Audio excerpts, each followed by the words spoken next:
अस्सलाम वालेकुम नाज़रीन, हाज़िर ख़िदमत आहियां मां जो मेज़बान जहांगीर सहिड़ो प्रोग्राम सिंध इशू सां गॾु अव्हांखे हिकु दफ़ो ॿीहर ख़ुशि आमदीद चऊं था ऐं उमेद था करियूं त हमेशह जीअं जिते हूंदा ख़ुशि हूंदा। नाज़रीन, कोरोना वायरस कोविड-19 जेको पूरी दुनिया में ख़ौफ़ जी अलामत बणिजी चुको आहे ऐं हिन वक़्त ताईं पूरी दुनिया में तक़रीबन 2 लखनि जे लॻभॻि जेको आहे सो इंसानी जानियुनि जो नज़रानो जेको आहे सो वठी चुको आहे। जेको अमेरिका जहिड़े सुपर पावर खे जेको आहे सो उनजी तेल जी मार्केट जेका आहे सा उहा क्रैश करे छॾी आहे, जंहिं दुनिया जे मुख़्तलिफ़ इकॉनमीज़ खे जेको आहे सो तबाह ऐं बर्बादु करे छॾियो आहे, जंहिं इंसाननि खे मजबूर करे छॾियो आहे सोचण ते ऐं नयूं नयूं ईजादूं करण ते, जंहिं मजबूर करे छॾियो आहे इंसाननि खे त हू वरी फितरती अमल ॾांहुं जेको आहे सो वापसि वञनि, जंहिं मजबूर करे छॾियो आहे इंसान खे त हू पंहिंजो पाण खे महदूद रखनि, पंहिंजो पाण खे सुपर पावर न सम्झनि। इहे सभु शयूं करण खां पोइ इहे मुख़्तलिफ़ मुल्कनि जूं सरहदूं लताड़ींदो इहो कोरोना वायरस पाकिस्तान में बि जेको आहे सो दाख़िल थी चुको हो ऐं जेको हिन वक़्त ताईं पाकिस्तान में बि तमामु घणो असरात जेको आहे सो पंहिंजा छॾे चुको आहे, तमामु घणियूं तबाहकारियूं जेको आहे सो करे छॾियो आहे। अगरि असीं ॾिसंदासीं त यूरोपियन ममालिक जे ऐं अमेरिका जे बनिस्बतन वरी बि पाकिस्तान में अलाह पाक जो करम आहे त कुझु नुक़सान जी हद शरह जेका आहे सा उहा घटि आहे, पर उनजे बावजूद बि जेको इन कोरोना वायरस जी रोकथाम जे लाइ जेके इक़दामात कया विया आहिनि उहो जेको उन में सभ खां वॾो इक़दाम जेको लॉकडाउन जो आहे, उन लॉकडाउन में जेको आहे सो माण्हुनि खे तमामु घणियूं परेशानियूं ऐं तकलीफ़ूं आयूं आहिनि। माण्हू अॼु तक़रीबन महीने खां मथे जेको आहे सो इन लॉकडाउन खे गुज़री वियो आहे, माण्हू तमामु घणा परेशान आहिनि। सिंध सूबे जी ख़ासि तौर ते आउं तव्हांखे सूरत हाल ॿुधायां त हैदराबाद जी अगरि ॻाल्हि कंदासीं, हैदराबाद में 235 खां मथे जेको आहे सो इन जा मरीज़ ज़ाहिर थी चुका आहिनि। उन में जंहिंमें तक़रीबन 157 मरीज़ जेके आहिनि से उहे तबलीगी जमायत वारनि जेके असांजा दोस्त हुआ उन्हनि जा हुआ। उन खां अलावा हिन वक़्त ताईं हैदराबाद में जेके कोरोना जे करे जेके मरीज़ जी फ़ौतगियूं थियूं आहिनि उन्हनि जो अंग जेको आहे सो 3 आहे।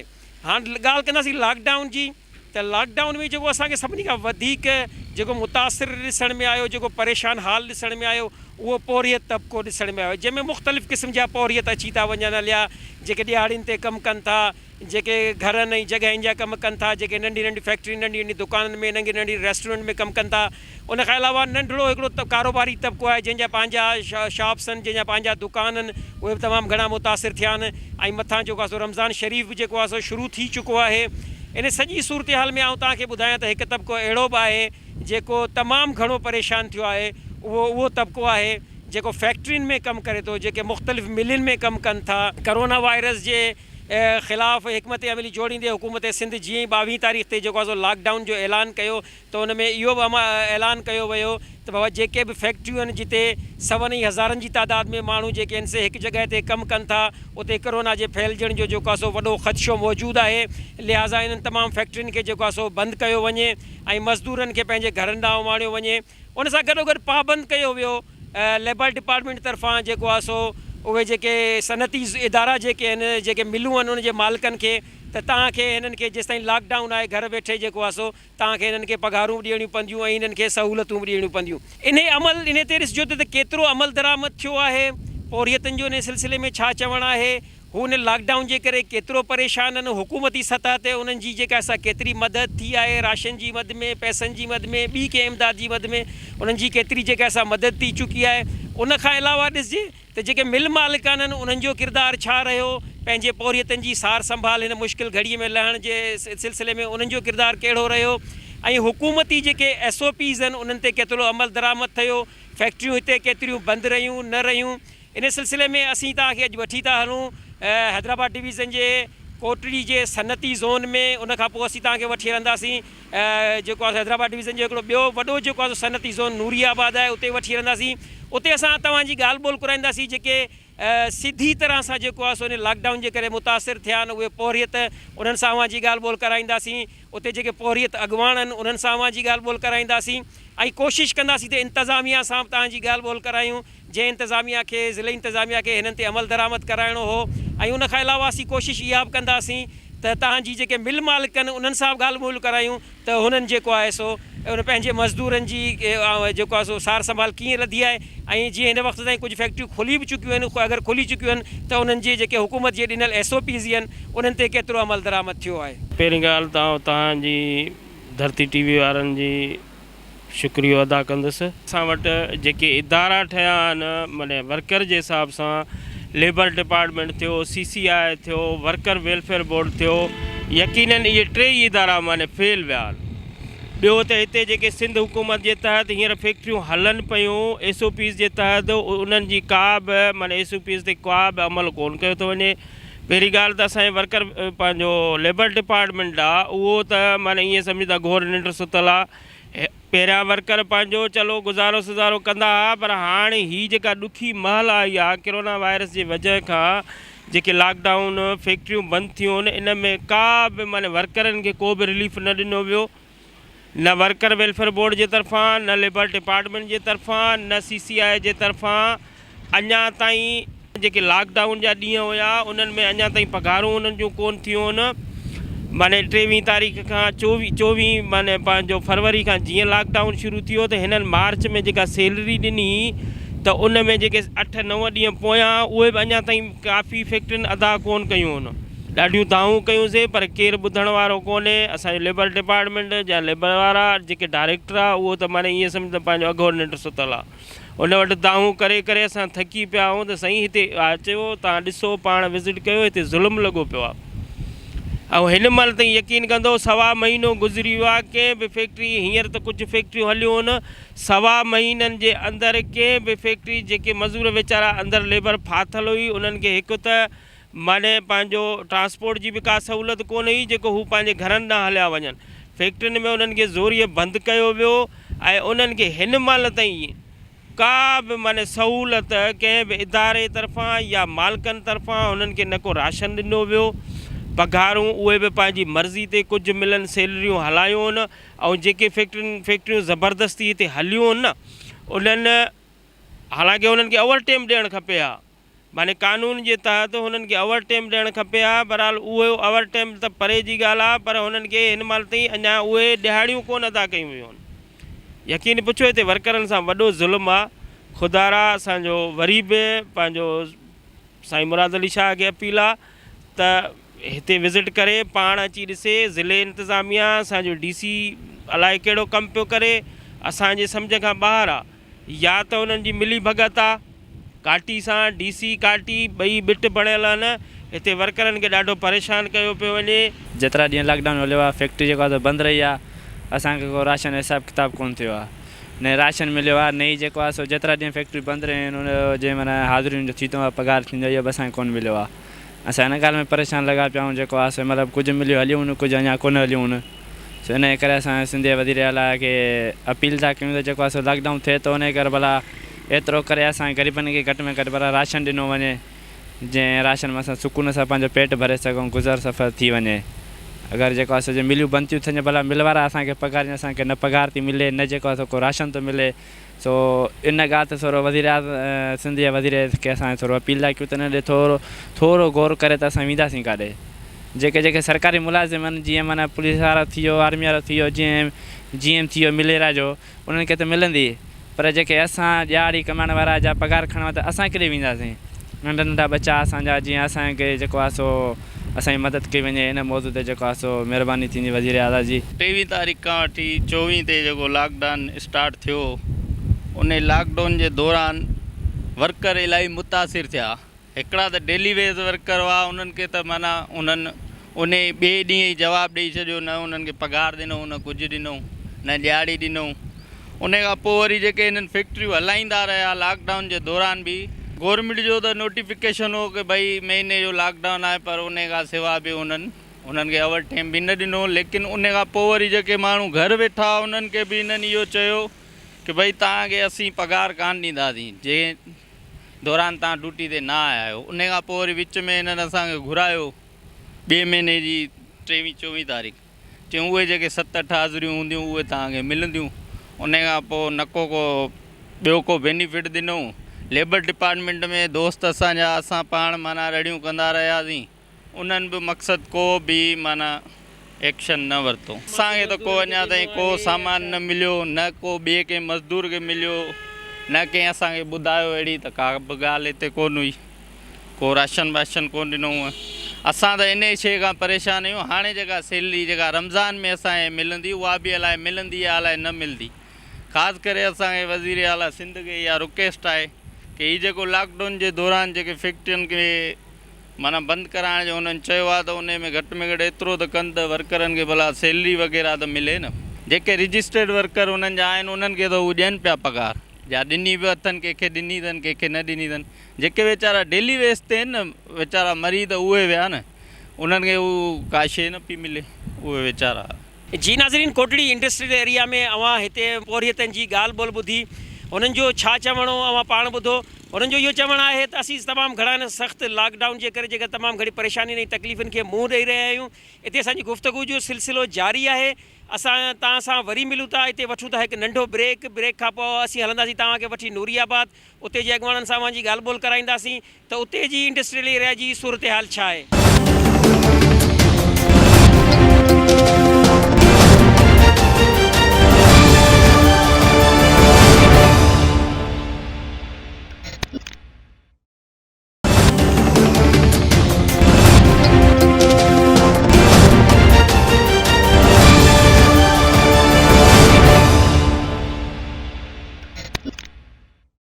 वेलकम बैक नाज़रीन, एक दफ़ो ॿीहर प्रोग्राम सिंध इशू में अव्हांखे ख़ुशि आमदीद चऊं था। नाज़रीन, अव्हां कोटड़ी इंडस्ट्रियल एरिया जे मज़दूर ऐं पौरियत अॻुवाणनि जी ॻाल्हि ॿोल ॿुधी।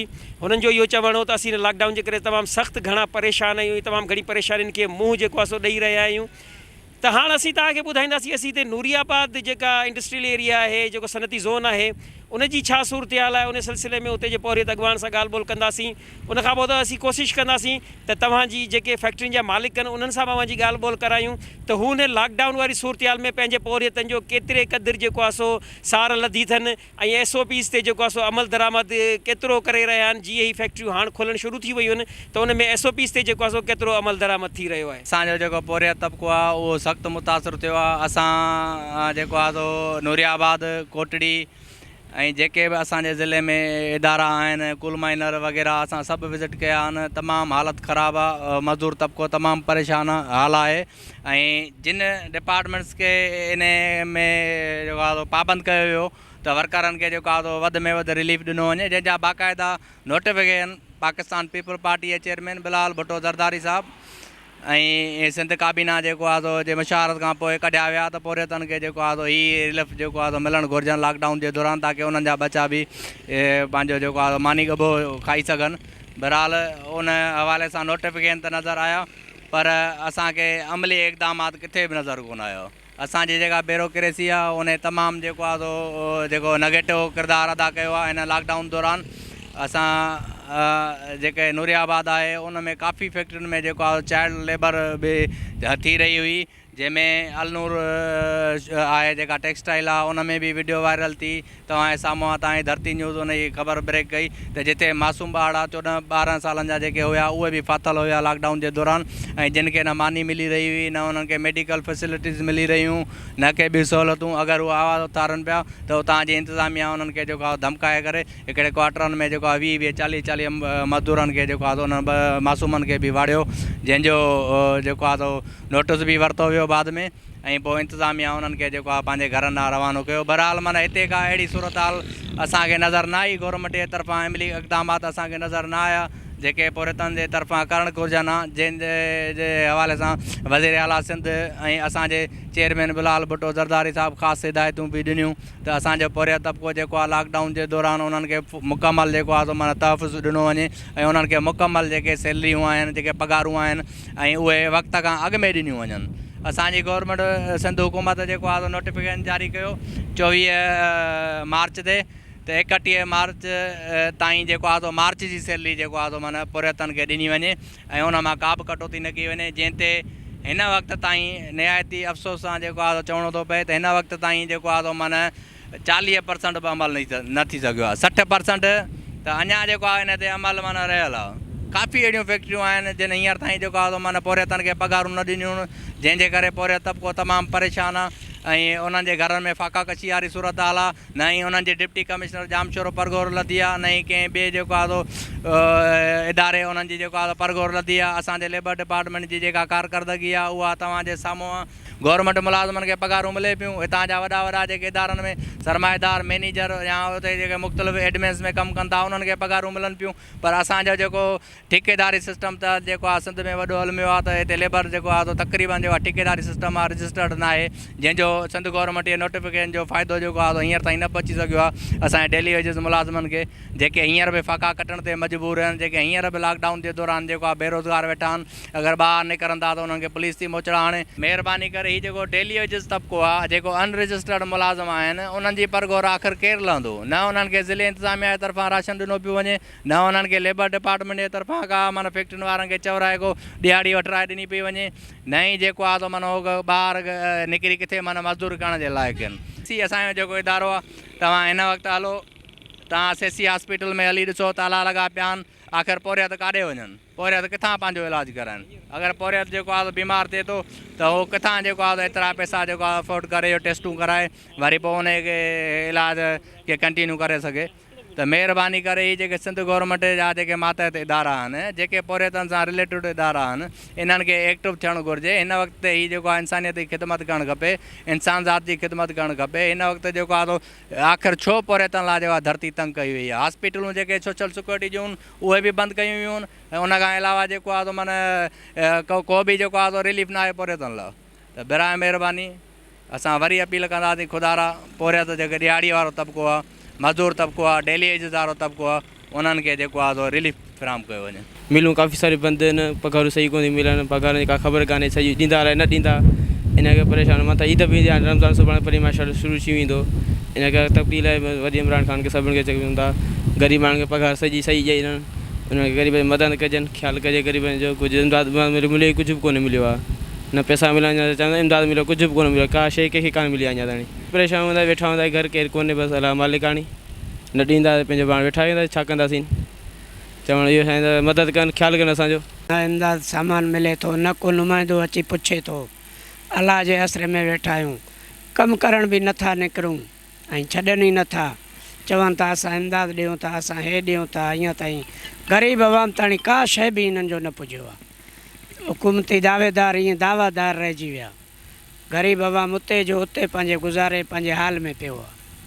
इहो ई असांजो हाल आहे, इहो असांजो ॾुखु आहे। सिंध हुकूमत जी तरफ़ां जेकी बि पॉलिसी मिले थी, ऐं जीअं जीअं वक़्तनि फ़क़्तनि जेके उनमें पॉलिसियुनि में तरमीम बि थींदी रहंदी आहे, उनमें असां 2-3 फैक्ट्रियुनि ते FIR बि कई आहे, जंहिं पंहिंजो 144 जी भंग कतड़ी कई पई। त हुनजे लाइ जीअं बि उन्हनि खे बि ऑलरेडी उन्हनि खे डेली वेजिस ते उन्हनि खे परसूं बि करियूं था, ऐं विजिलेंस में बि रखियलु आहे। अल्लाह ताला जी तरफ़ां असांजे मथे हिकिड़ी मुसीबत, हिकिड़ी जेकी बीमारी आयल आहे, हिन जे लाइ हिन में जो इलाज ई कोन आहे। हिन जो इलाजु इहो ई आहे की असां जेतिरो पाण खे हिक ॿिए खां परे ऐं रिज़र्व रहंदासीं।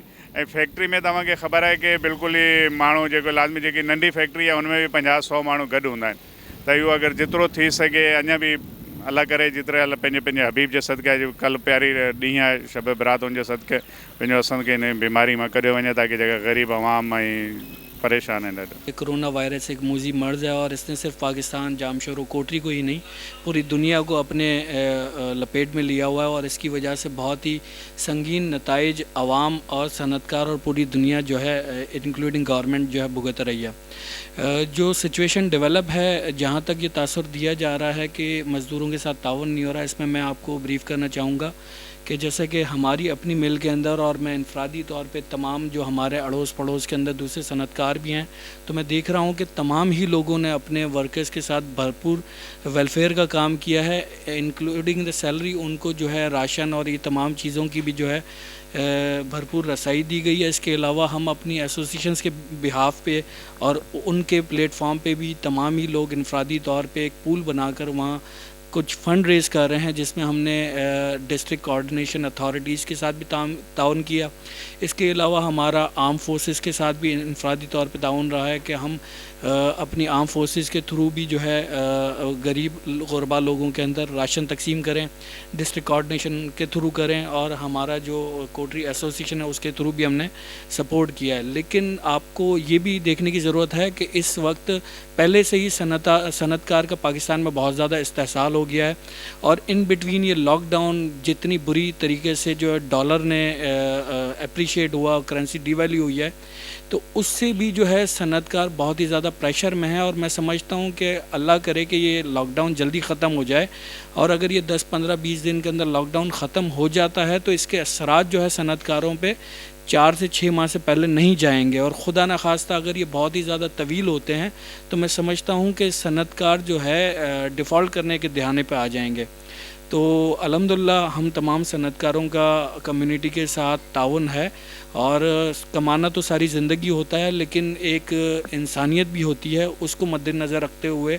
اور آپ کو جیسے کہ پتہ ہے پورے پاکستان میں پاکستان جو ہے دنیا کے اندر چیریٹی اور ویلفیئر کے کاموں میں جو ہے اپنی نوعیت کی ایک مقبولیت رکھتا ہے. تو اور اس وقت جیسا رمضان کی بھی آمد ہے، اس سے پہلے ہی لوگ جو رمضان کے اندر کار خیر کرتے ہیں وہ چاہتے ہیں کہ ہم اس وقت کے اندر جو ہے لوگوں کے ساتھ تعاون کریں. جی ناظرین، پروگرام سندھی شو میں اواں بن صنعتی زونن جے پوریتن جوں پوریت اڳواڻن جوں مل مالکن جوں ڳالहियूं ॿोलियूं अवां ॿुधियूं त हुननि जो इन हवाले सां छा चवणु हो. ओवरऑल अगरि असीं ॻाल्हि कंदासीं त तमामु घणी सूरत हाल जेका असां ख़राबु असांखे ॾिसण में आई इन्हनि पौरियतनि जी जेके इन्हनि फैक्ट्रियुनि में कमु कनि था. उनखां अलावा वॾो मसइलो जेको असांखे हिन ॻाल्हि ॿोल में ॾिसण में आयो उहो इहो हो त हिकिड़ो पौरियत अहिड़ो तबिको आहे जेको हिकिड़ो गैर क़ानूनी तौर ते जेको आहे सो ठेकेदारी सिस्टम जेको आहे सो इन्हनि फैक्ट्रियुनि में हलंदड़ आहे, जंहिंजो तादादु अगरि असीं सिर्फ़ु कोटली जी ॻाल्हि कंदासीं त 25,000 जे लॻभॻि उहे मज़दूर आहिनि जेके इन्हनि फैक्ट्रियुनि में ठेकेदारी सिस्टम जे थ्रू जेको आहे सो कमु कनि था. जॾहिं ही इन ते पाबंदी लॻाई वई, लॉकडाउन जे सिलसिले में इन्हनि में मिलुनि ते पाबंदी लॻाई वई त मिल मालिकान जेको आहे सो उन्हनि खे जवाबु ॾेई छॾियो ऐं उन सां गॾोगॾु सिंध हुकूमत जेको ऐलान कयो हो त हिननि खे घर वेठे तव्हांखे जेतिरा ॾींहं बि लॉकडाउन हूंदो उन्हनि जी पघार ॾियणी पवंदी. त मिल मालिकनि इहो चयो त जेके असां वटि रजिस्टर्ड मज़दूर आहिनि असीं सिर्फ़ु उन्हनि खे पघारूं ॾियण जा पाबंद आहियूं, ऐं जेके ठेकेदारी सिस्टम ठेकेदार जे थ्रू असां वटि जेको डेली वेजिस ते कमु कनि था उन्हनि सां असांजो कंहिं बि क़िस्म जो को वास्तो कोन्हे को. वरी जॾहिं फैक्ट्रियूं खुलंदियूं ऐं जेको आहे सो पोइ असीं उन्हनि खे घुराईंदासीं ऐं पोइ हुननि खे असीं जेको आहे सो पघारूं वग़ैरह ॾींदासीं. हाणे हिते किरदारु थिए थो लेबर डिपार्टमेंट जो, हुकूमत सिंध जो, त हुननि खे पंहिंजो किरदारु अदा करणु घुरिजे.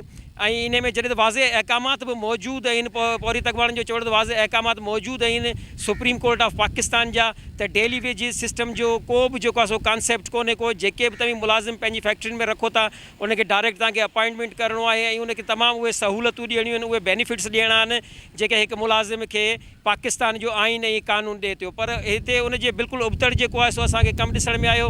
उनखां अलावा पौरियतनि जो ऐं जेको आहे सो पौरियत अॻवाणनि जो इहो चवणु हो त जीअं लॉकडाउन जे सिलसिले में ज़िले इंतिज़ामिया जो को एॾो ख़ासि किरदारु असांखे ॾिसण में न आयो ऐं त हू उन्हनि SOPs ते अमल दरामद कराइनि. जीअं हींअर फैक्ट्रियूं कुझु खुली चुकियूं आहिनि पर उन्हनि फैक्ट्रियुनि में उन्हनि SOPs तहत जेको आहे सो कमु न पियो थिए.